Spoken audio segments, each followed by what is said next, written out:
Alors nous allons reprendre les débats et cet après-midi est donc consacré au comment, après avoir vu ce matin le pourquoi. Je vous demande beaucoup de bienveillance parce que je pense que je n'aurai pas le même brio que le professeur Robert pour animer. Non, non, c'est pas une vacherie. Non, non. Voilà, donc nous allons, je vais laisser la parole à Monsieur Blanc, magistrat, président de la SMPS de Lille, vice-président de l'Association française de criminologie, qui va donc nous exposer comment motiver la peine criminelle. Prends ça ou pas Bon, je vais d'abord commencer par vous annoncer que je ne respecterai pas du tout ce titre. Non, parce que c'est absolument pas possible de répondre à la question comment, à mon sens en tout cas, sans reposer la question du pourquoi. Alors évidemment, la question du pourquoi, je la poserai pas du tout comme elle a été posée ce matin, en tout cas par les brillants universitaires que nous avons entendus. Mais je la poserai à travers ce que j'appellerais un peu pompeusement mon parcours de magistrat dans les différentes fonctions dans lesquelles j'ai exercé, parce que ça me paraît, c'est peut-être prétentieux d'ailleurs, mais présenter un intérêt dans la mesure où ces fonctions sont finalement assez diverses et où cette question du pourquoi et donc du comment ne se pose pas nécessairement, ne se pose enfin pas tout à fait dans les mêmes conditions dans toutes les fonctions que j'ai pu exercer. Donc je vais vous infliger un petit CV commenté des questionnements accompagnant les différentes fonctions que j'ai exercées. Je le dis toujours, moi j'adore participer aux colloques à l'université, d'abord parce que j'en veux beaucoup à l'université française de ne pas du tout s'intéresser à la criminologie. Bon, voilà, c'est dit, mais ça va être redit. Et d'autre part, parce que je trouve que c'est évidemment très intéressant, à la fois pour les juges de passer sur le grill des universitaires et aussi pour les universitaires d'entendre parler un peu de la réalité, des contraintes, des gens pour lesquels nous prenons des décisions, ce qui quelquefois, parfois, dans certains exposés universitaires, paraît un peu distant. Voilà, donc je suis témoin, praticien, bien qu'étant à la retraite depuis un certain temps, mais praticien encore, effectivement, dans le cadre de l'exercice des fonctions de la CPMS sur lesquelles je reviendrai. Alors, la première fonction que j'ai exercée, on en a parlé hier soir avec Didier Guérin, c'était juge des enfants. J'étais juge des enfants à Laon, dans le département de l'Aisne. Je ne savais pas d'ailleurs où c'était au moment où j'ai été affecté dans ce poste. Et la question de la motivation s'est posée tout de suite. Parce que dans les années... Alors, vous n'étiez pas né, hein, pour la plupart d'entre vous, c'était en 74, 75. Donc, les juges des enfants, c'était des juges qui faisaient dans l'éducatif et le social. La question de la motivation était une question qui était relativement négligée. Je vais vous en donner un exemple très précis après. Et donc, moi, je faisais partie à ce moment-là du syndicat de la magistrature. On avait une revendication sur le droit, des choses comme ça. Bon. Et donc, on s'évertuait à démontrer qu'il fallait motiver nos décisions parce que le juge, c'est pas l'arbitraire. Bon, on n'était pas les seuls à dire ça, mais en tout cas, dans la fonction de juge des enfants, il y avait une espèce d'antinomie entre ce droit éducatif, ce juge un peu paternel et le social et la motivation.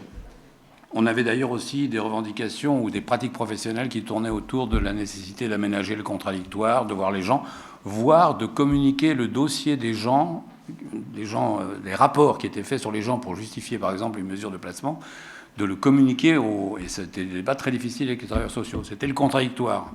La motivation, ça renvoie aussi à ça, à la question du contradictoire. Donc, juste l'exemple que je voulais donner d'une difficulté, c'est que je me souviens très bien d'avoir pris une décision dont j'étais certain, sur laquelle j'étais très hésitant, une décision de placement d'enfant.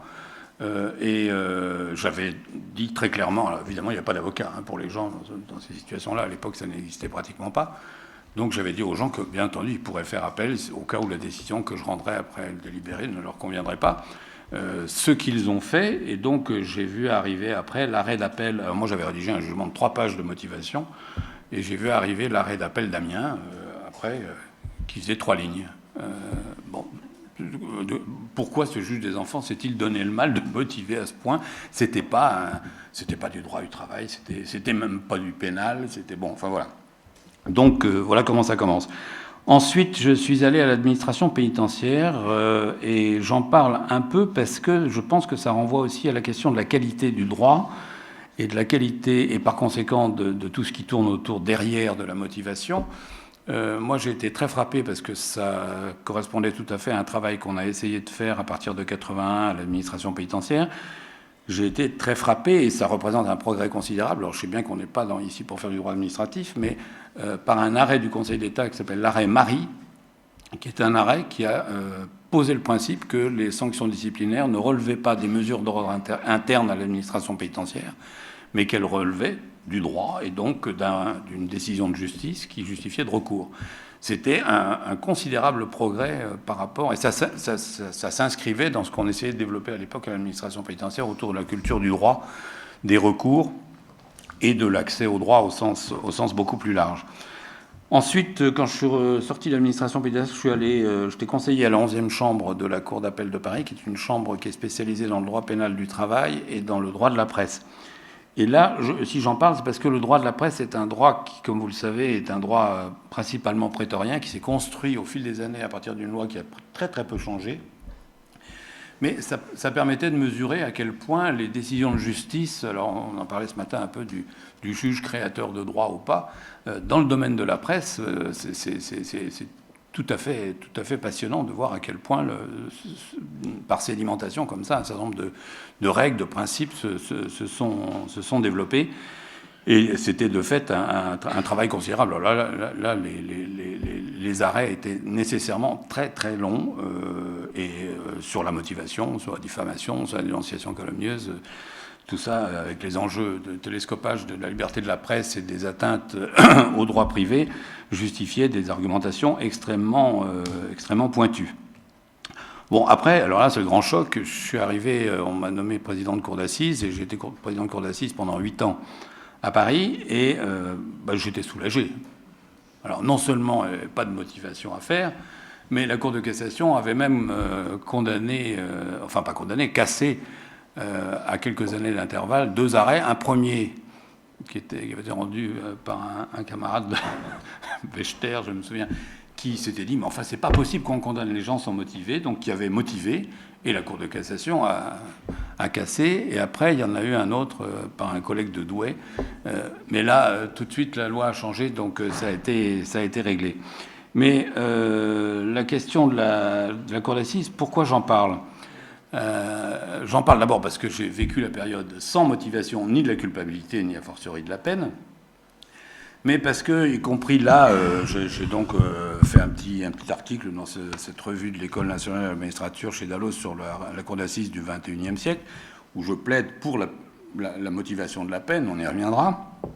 Mais je fais état aussi du consensus sur lequel tous les présidents d'assises, dont certains étaient des gens absolument remarquables, je pense en particulier à notre patron, entre guillemets, notre chef, qui était Alain Verlaine, la conviction de tout le monde par rapport on sentait bien qu'avec la Cour européenne des droits de l'homme, on en est arrivé à la motivation de la culpabilité, mais tout le monde disait mais non, ça ne sert à rien.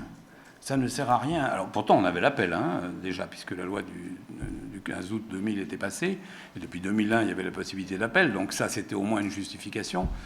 Mais l'idée était qu'on était tellement attaché à l'un des principes fondamentaux de la Cour d'assises, qui était le principe de l'oralité des débats, que écrire des motifs, c'était... Alors je passe sur le débat sur comment on fait pour écrire des motifs avec des jurés, avec plusieurs, ainsi de suite, mais le principe même, c'est que si on fait bien fonctionner l'oralité des débats, si le débat est vraiment assuré de manière de qualité devant la Cour d'assises, tout le monde sait à quoi s'en tenir et la décision coule de source.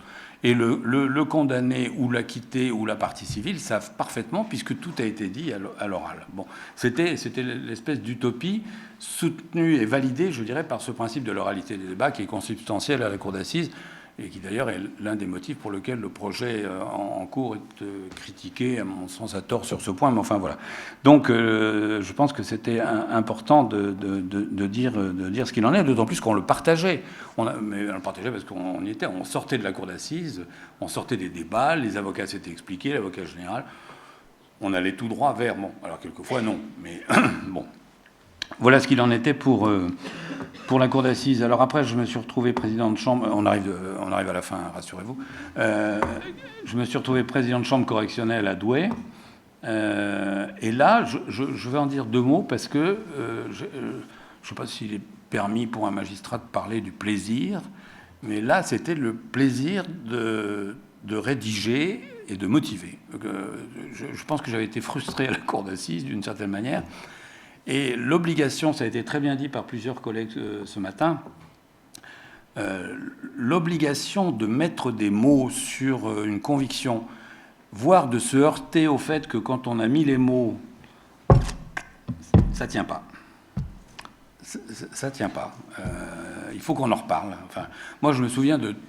Je ne veux pas exagérer quand même, mais enfin, sur 4 ans, j'ai bien eu 5 ou 6 dossiers, c'est pas énorme, vous me direz, mais sur lesquels on avait fait un premier délibéré, on pensait que c'était plié, le rapporteur allait rédiger, c'était le président ou l'un des assesseurs, et 15 jours après, l'assesseur ou moi, on disait « faut qu'on reparle de ce dossier ». On n'y arrive pas. Alors, soit sur la culpabilité, je dois dire moins souvent sur la peine, mais plutôt sur la culpabilité. Et donc, il fallait en reparler, et quelquefois, on revenait en arrière par rapport à une décision qu'on avait pu prendre. L'écrit est une... Vraiment, ça a été dit ce matin, et je suis très content de l'avoir entendu, surtout de la part de jeunes magistrats. L'écrit est une garantie pour soi-même d'abord. Bon. Et ensuite pour les autres après. J'y reviendrai après sur les finalités de la motivation. C'est pas un problème de confort, c'est un problème fondamental de savoir ce qu'on fait et de se sentir bien, de sentir que là on le tient. Bon. Et ça demande, alors, effectivement, ça demande du temps, mais ça j'en reparlerai après. Voilà. Alors, malgré tout, la correctionnelle, là où j'ai été un peu frustré, mais ça correspondait à la période où je me suis beaucoup investi à l'Association française de criminologie, je dois dire que, et je ne pense pas que les choses aient beaucoup changé, mais si les collègues peuvent me contredire, tant mieux. Je pense quand même que, et là je reviens sur la peine, on est à un niveau extrêmement bas de réflexion sur les motifs. Alors je ne parle pas de la motivation juridique dans l'arrêt, je parle des motifs qui fondent le choix de la peine au moment du délibéré. On ne sort pratiquement pas, et j'étais à la cour d'appel, je n'étais pas dans un tribunal correctionnel avec des audiences qui se terminent à 10h du soir, où on voit 35 dossiers dans une après-midi. Hein. J'étais à la cour d'appel, c'est... Enfin, selon les dossiers, mais on ne dépasse pas une dizaine de dossiers, donc avec certains qui ne sont pas très gros et d'autres qui peuvent être plus importants. Non, je parle de qu'est-ce qui fait qu'on va choisir la peine après, une fois qu'on se retire. Bon. Ben, on ne sort pas de 2 choses à chaque fois, mais c'est misérable. Je le dis parce que j'expliquerai après pourquoi je vois à quel point c'est pauvre et grave. C'est grave, justement, c'est la gravité. Alors, on a parlé ce matin de la gravité des faits. Bon. Ben, c'est un peu court. C'est quoi la gravité? On prend quoi? On met quoi à l'intérieur? Qu'est-ce qui est grave? Est-ce que c'est ce qui choque? Est-ce que c'est le nombre de victimes? Est-ce que c'est la souffrance de la victime? Est-ce que c'est le... Enfin, il y a énormément de... faudrait la caractériser, la gravité. Or, il y a 2 critères qui entrent en ligne de compte par rapport au choix de la peine, et en particulier prison ou pas prison, dans un premier temps. C'est grave ou c'est pas grave. Alors, il y a le casier, évidemment, bon... Et puis, il y a l'autre élément, qui est aussi nul, aussi pauvre criminologiquement, c'est la question de l'aveu. Si c'est avoué, ça va. Oui, mais il y a des gens qui ne peuvent pas avouer. Ils ne peuvent pas. Ce n'est pas qu'ils sont menteurs. Moi, je l'ai vécu aux assises, et je pense que tous ceux qui connaissent un peu les assises, il y a des faits qui provoquent chez celui qui les a commis une telle honte ou une telle difficulté à les assumer, que les avoués, les psychiatres vous expliqueront ça, ça serait un effondrement total psychologique, voire le recours au suicide. Donc, on peut avouer et récidiver. Il y a énormément de gens qui avouent les faits et qui les recommencent, et les gens qui n'avouent pas, qui ne récidiveront jamais. Ça n'a rien à voir avec la question de la répétition ou du risque de récidive. Voilà, bon, donc ça, c'est quand même assez pénible de penser qu'on en est encore là. Et voilà, bon. Alors, j'en viens à mes dernières fonctions, et je vais aller très vite, parce que c'est un petit peu compliqué à expliquer cette fonction-là. C'est donc, je préside donc il y a 8 commissions comme cela en France depuis 2015 qui donnent un avis sur les libérations conditionnelles sollicitées par les condamnés à des peines de plus de 10 ans. Bon, 10 à perpète. Bon, on donne un avis. La commission est composée à la fois d'un magistrat, bon, qui peut être honoraire, comme c'est le cas pour moi, mais qui peut aussi être en exercice. Et par ailleurs, il y a un psychiatre, un psychologue, un représentant de l'administration pénitentiaire, un représentant du préfet, un avocat et un représentant des associations de victimes. Donc on donne un avis sur un dossier. Dans ce dossier, il y a, quand on les a, l'ordonnance de renvoi qui permet de comprendre un peu ce qu'a fait le type, qui a justifié la peine.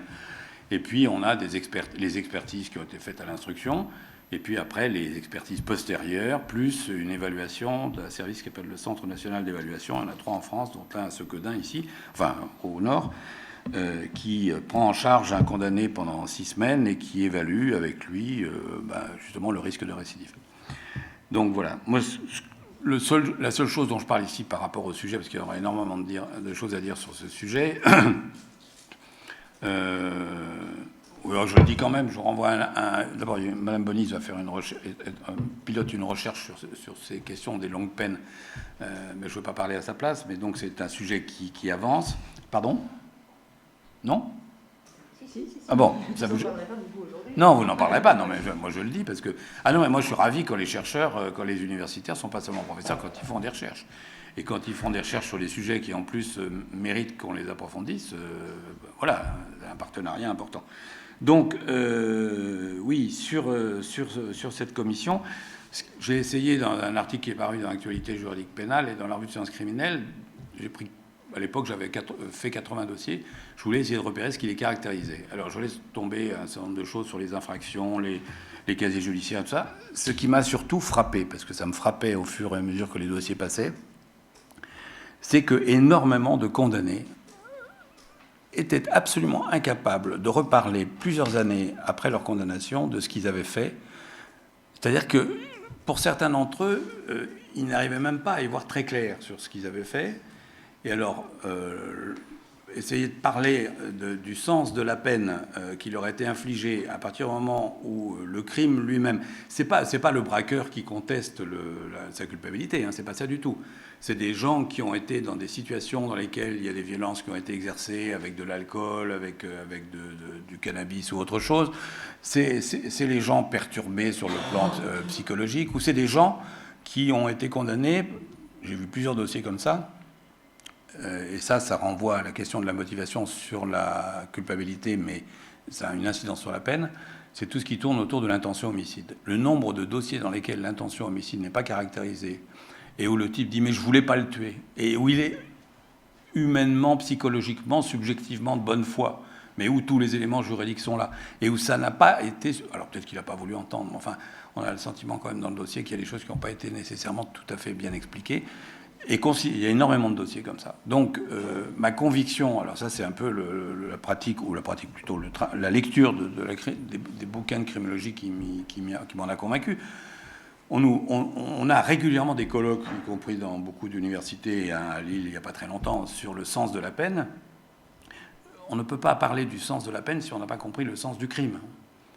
Or, un crime, quand il a été commis, il a un sens. Ou alors, s'il n'en a pas, c'est une question qu'il faut travailler avec le sujet.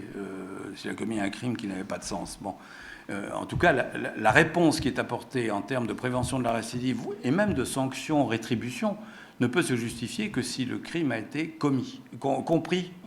En tout cas, si ceux qui se prononcent sur la peine y ont compris quelque chose.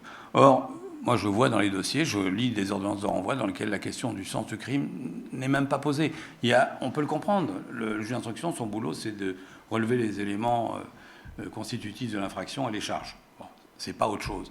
Mais quand même, on pourrait essayer, quand les faits sont plus ou moins avoués, ou quoi, enfin, je sais pas, il y a là une carence que je trouve préoccupante. Bon, voilà ce que j'ai relevé et qui m'a amené qui croise un peu des préoccupations autour de la motivation. Alors après, sur le comment, parce qu'il faut quand même y arriver, oui. Non, mais c'est lié, hein.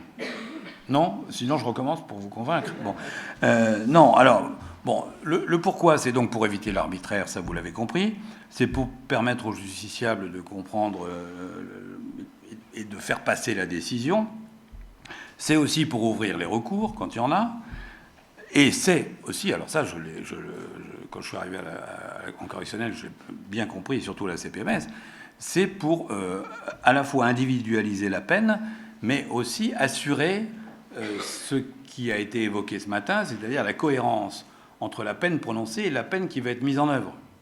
Parce que s'il n'y a pas les motifs, je vous donnerai 2 ou 3 exemples de motifs que je trouve absolument remarquables en 3 lignes, qui permettent de comprendre, voilà, à ce moment-là, quand la décision a été prise, les juges avaient ça en tête. C'est à ça qu'ils ont répondu.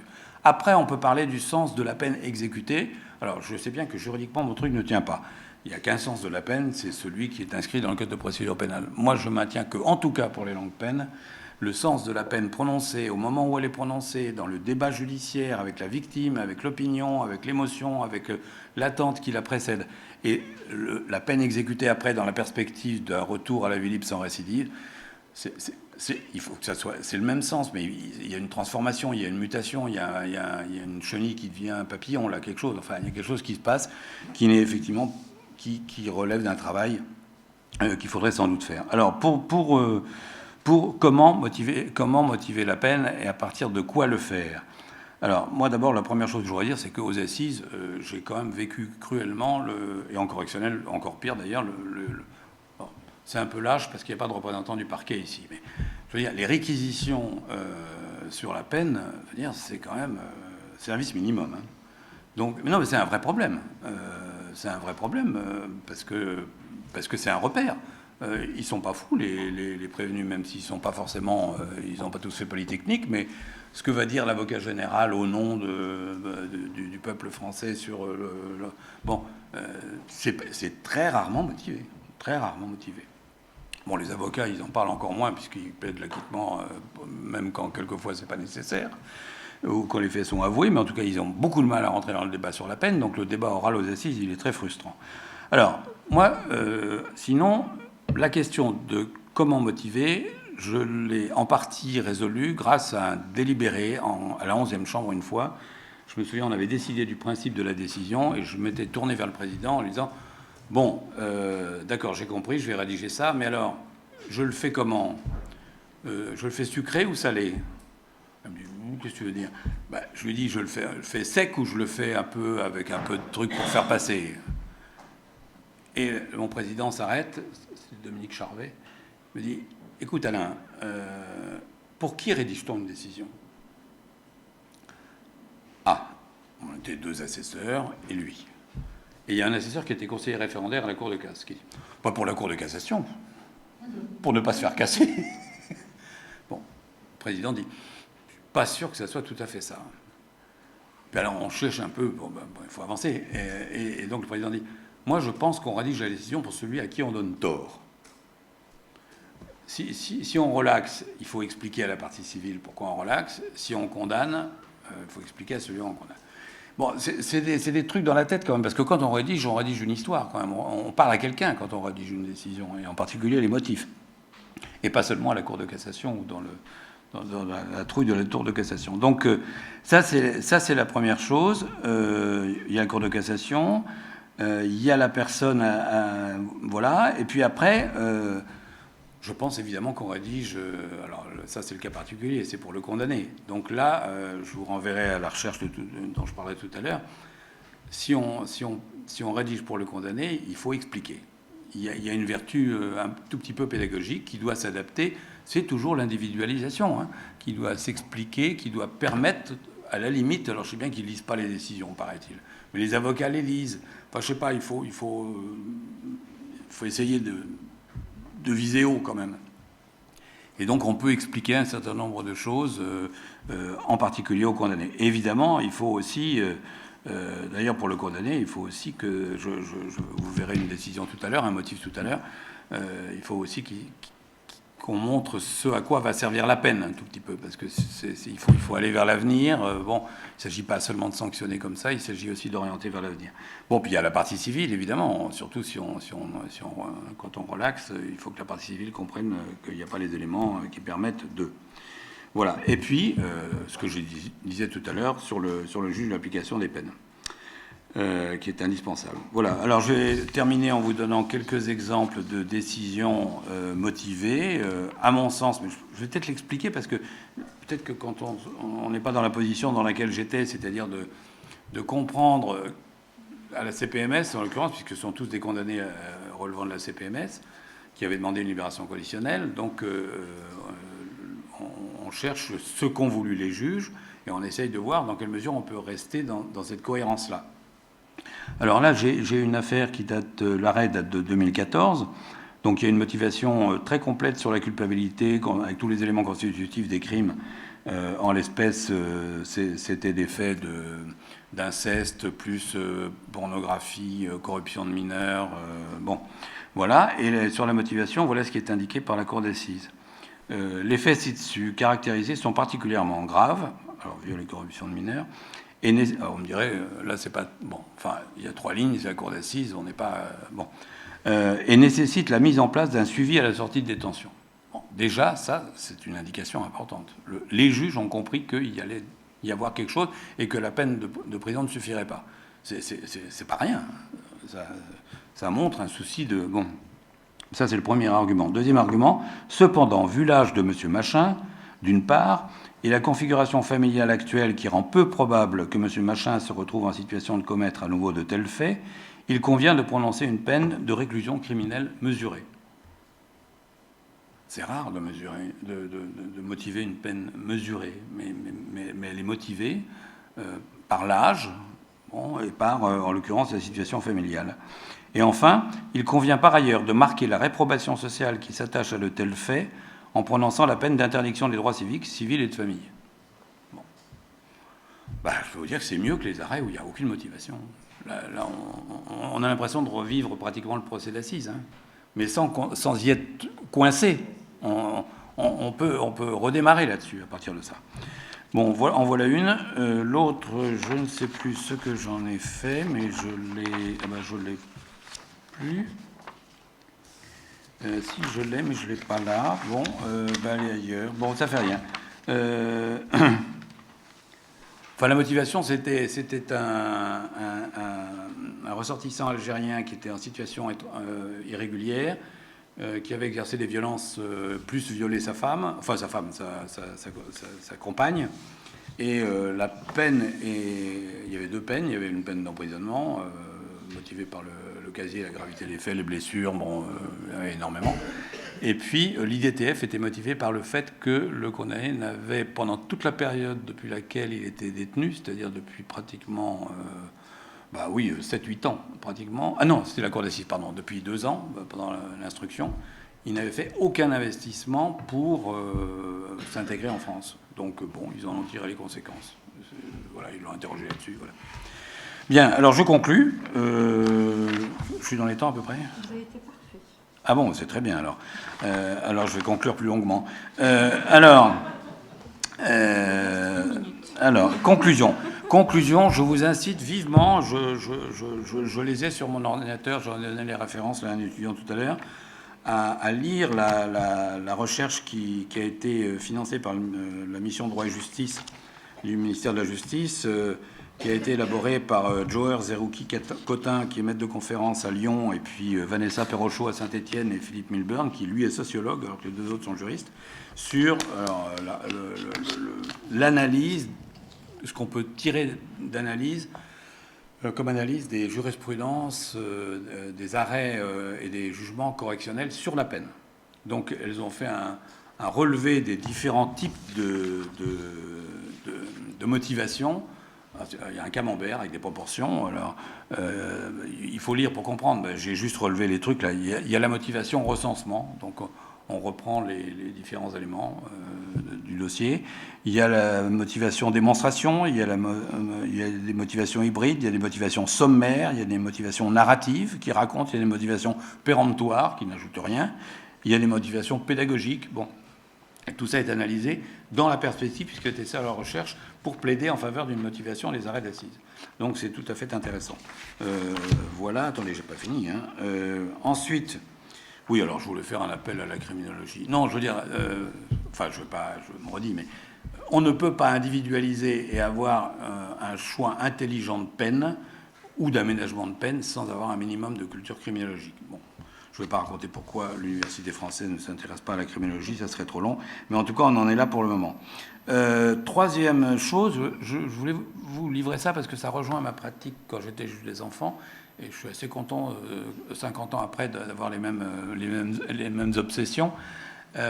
Les avis que nous rédigeons à la CPMS, moi j'essaye de plus en plus de faire en sorte qu'on écrive des choses qui puissent être un point d'appui pour qu'il soit lu par le condamné ou par les gens qui le prennent en charge dans l'établissement dans lequel il retourne après, afin que, bon, il se pose la question de savoir si effectivement ce qu'on dit là, c'est pas intéressant. C'est-à-dire on évite des avis qui soient allez vous faire voir, vous n'êtes pas dans les conditions. On essaye au contraire de positiver un tout petit peu, mais on insiste sur un certain nombre de points de manière à le responsabiliser, c'est-à-dire qu'il soit sujet et pas seulement objet du... Bon, c'est une vieille utopie de juriste peut-être, mais enfin bon. Quatrième point, alors c'est très très bien tout ce qu'on dit là, sur améliorer les motivations, la qualité, même on va en parler tout à l'heure, les motivations des condamnations pour les contraventions. Simplement, et c'est pas un propos de syndicaliste, c'est un propos de bon sens. Il faut que ça tire vers le haut, et c'est bien que la Cour de cassation, le législateur, le Conseil constitutionnel nous tirent vers de... Bon, en même temps, derrière, il faut que ça suive.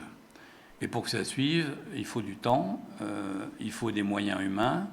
Les moyens humains, c'est pas seulement des moyens individuels de chacun des magistrats, c'est aussi des recherches, je terminerai par là, ou des travaux de recherche qui introduisent des disciplines telles que la sociologie, l'organisation des juridictions, les méthodes de travail qui génèrent ou qui, au contraire, ne génèrent pas une qualité de travail, y compris sur la motivation. Moi, à mon sens, la qualité d'une décision de justice, c'est dans la motivation qu'on la trouve. Et l'individualisation, je me réfère évidemment à Raymond Saleil, étant un des fondements absolus depuis Beccaria du droit pénal, je ne vois pas comment on peut faire autrement que de continuer à travailler sur la base des travaux que vous avez initiés ici, et je vous remercie.